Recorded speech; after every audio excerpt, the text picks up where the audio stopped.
Good morning, YouTube. How's it going? My name is Jared. This is Turkey Ridge Adventures. Thank you guys for coming on another adventure with me. We are here for day 2 on this power line field that we got here. I showed y'all last episode that I was out here yesterday working on this side of the field, pushing all this stuff, and I started working on this side, and I started pushing a lot more stuff on this side. So it became a lot more work, but we're here for day 2. Hopefully I can finish this side, finish pushing some of this brush and stuff. As you can see right here, actually these 2 pine trees are too close together. I cannot get the tractor in between those 2. So we're gonna have to come back later with some chainsaws, machetes, you know, some hand tools, take out some of this stuff that I cannot get with the tractor. And then what I was thinking is, after we do that, put the box blade on the back of the tractor and level all these areas out that I've been pushing, because I've been making a lot of holes in the ground. The ground is uneven. As you can see, the tires are spinning a little bit. I'm digging in with the bucket in a couple places, and I just want to make the area nice and smooth, or as smooth as I can get it, before we plant in here, because I do plan on planting seeds to make this food plot in the power line about twice as big, maybe even a little bit bigger than twice as big. I don't know. Excuse me. I don't know exactly how big it's going to be by the time we're finished, but hey, let's check it out. Let's try it. All right, well, I guess we got to get started. Let's go.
All right, guys, so I'm gonna go ahead and stop for right now, only because I don't know if you can see this tire or not, but it's starting to get flat again.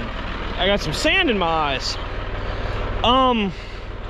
As y'all saw last video yesterday, I started the day off with a flat tire, and our compressor didn't work, and I had to go to town, get a brand new compressor. Anyways, I filled up the tire and I worked for about, I don't know, 3.5 hours on the tractor yesterday before I noticed it was starting to get low. So I just went back to the camp, called it a day. And this morning when I woke up, I noticed the tire was flat again. So I filled it up, and I'm noticing that it's like getting flatter than normal, or faster than it was yesterday at least. So I don't know exactly what's going on with that. I don't want to mess up the tire any more than it already is, so I'm going to stop on the tractor today.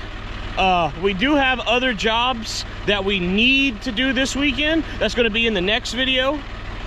That involves the tractor, that we need the tractor for. We absolutely need to have the tractor. So like I said, I don't want to mess up this tire any more than it already is messed up. So I'm just gonna go back to the camp, and I'm gonna grab a chainsaw, and I'm gonna come and grab a couple of these bushes and trees and stuff that I could not get with the tractor in places that I have pushed already. There's still a good portion of this that I want to work and push and move. As you can tell, I mean, they got bushes and trees and stuff like that all up in here that I want to get out of the way. But you can tell that the rows of pine trees right here are planted a lot better. And it's hard for me to get in the tractor this way. So what I'm gonna have to do is I'm gonna have to literally push down each row. I'm not gonna go that far, because every time, what I'm doing is while I'm working, I'm turning around and looking back at the shooting house and seeing, can I see a deer from where the shooting house is? Is this, you know, feasible? Should I be doing this? Am I pushing too much? I'm asking all these questions while I'm working, and I just want to make sure that I'm still able to see what's going on from the shooting house, from where I'm pushing and where I'm working. So I will push a little bit more of this. But I thought I wanted to show y'all two things that I found while I was working in here. So the first one, we're gonna come over here. We found 2 more oak trees, this being one oak tree and this being another oak tree. So I'm really excited. I hope that both of these oak trees produce acorns. They're pretty established, they're pretty good. Oh wait, I forgot, one more, a third oak tree right here too. This is a third oak tree right here with some beautiful, beautiful green leaves. Man, it is springtime. We are the first week of April right now, and it is, the woods just looks different. Everything looks different. Everything got green leaves. It is amazing.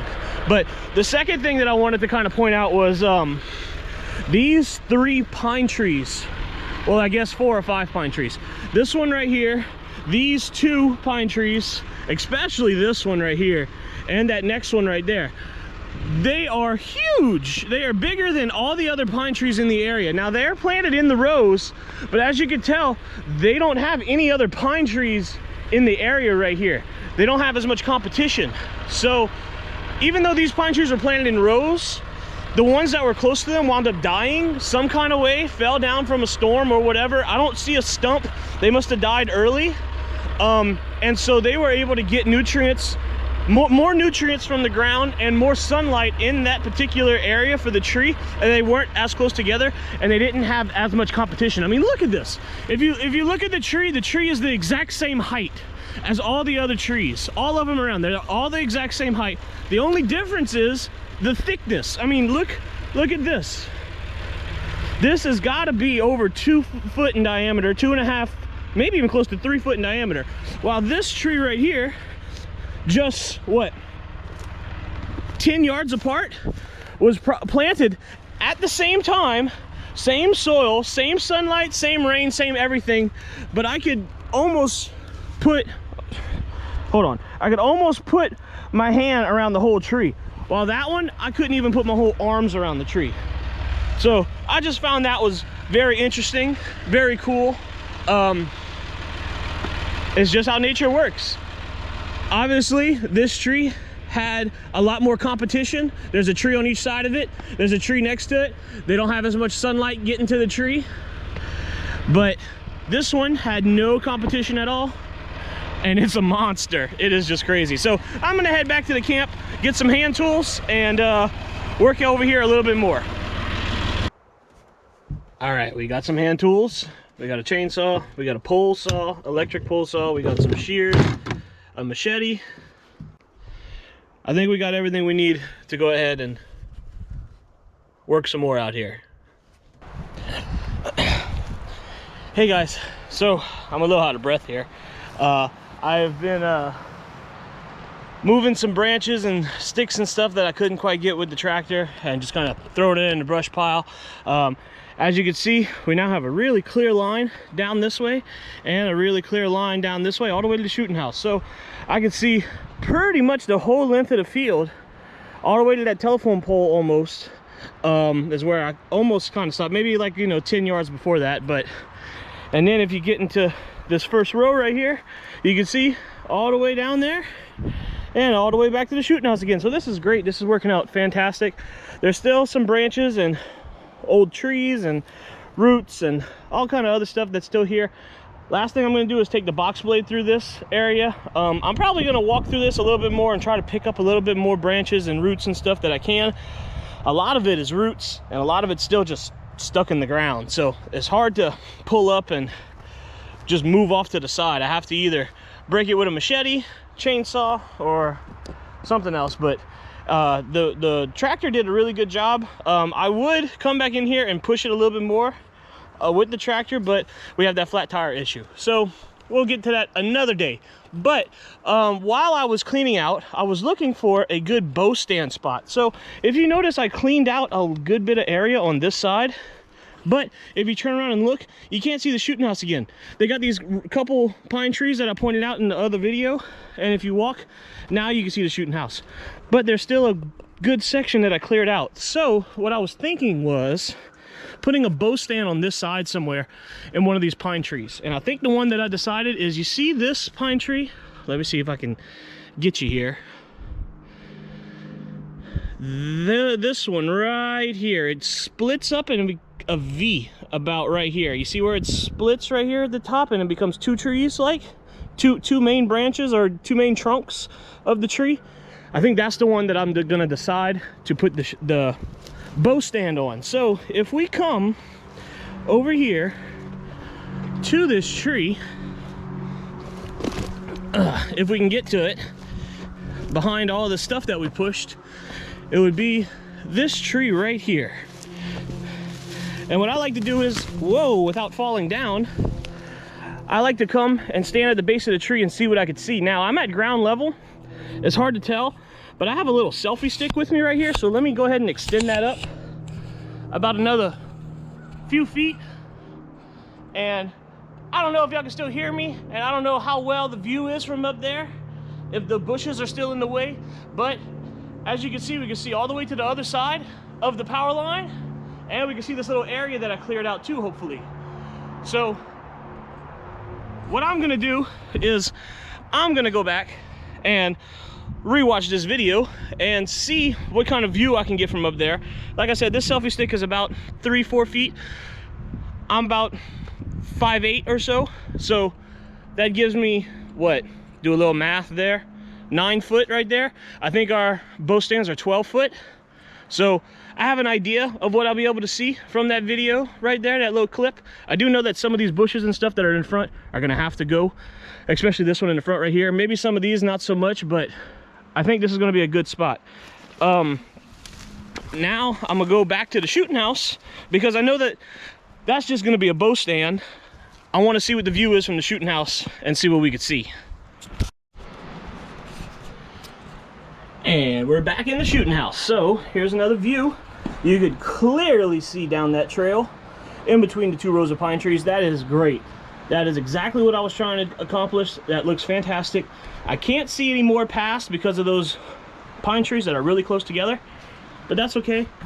And I can see really good on this side too. Now obviously there's brush, bushes, trees, a couple of things that I still need to take out, but it's a work in progress and it's doing fantastic. I think that's gonna do it for this project today right here. I'm gonna finish working on this a little bit later in the year, maybe in the next trip we come back up or so.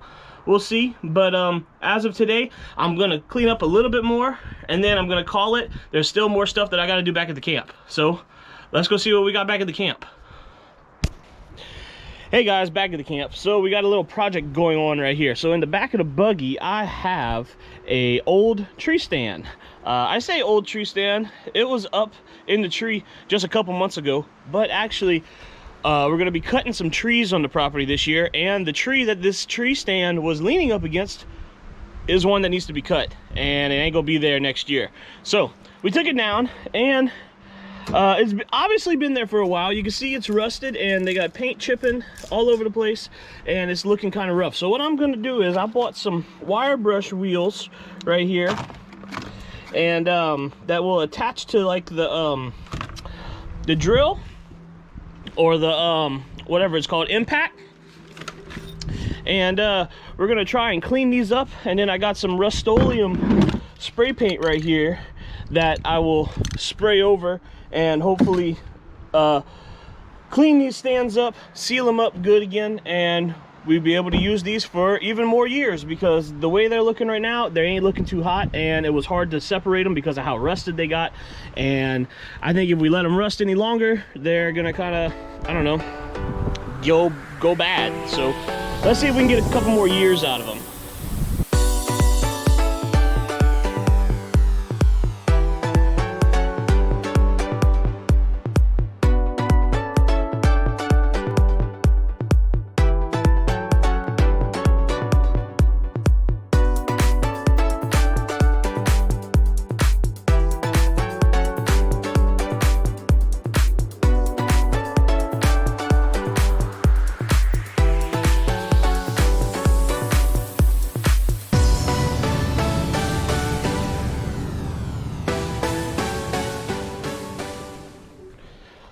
So guys, I'm giving you a little update here. I did the like the sitting section part, like the top part of the stand, and I got it nice and smooth. There are parts where the existing paint is still good, and it's not coming off with like the little wire brush wheel. But I wanted to show you a side-by-side comparison to one that I did and one that I didn't do yet.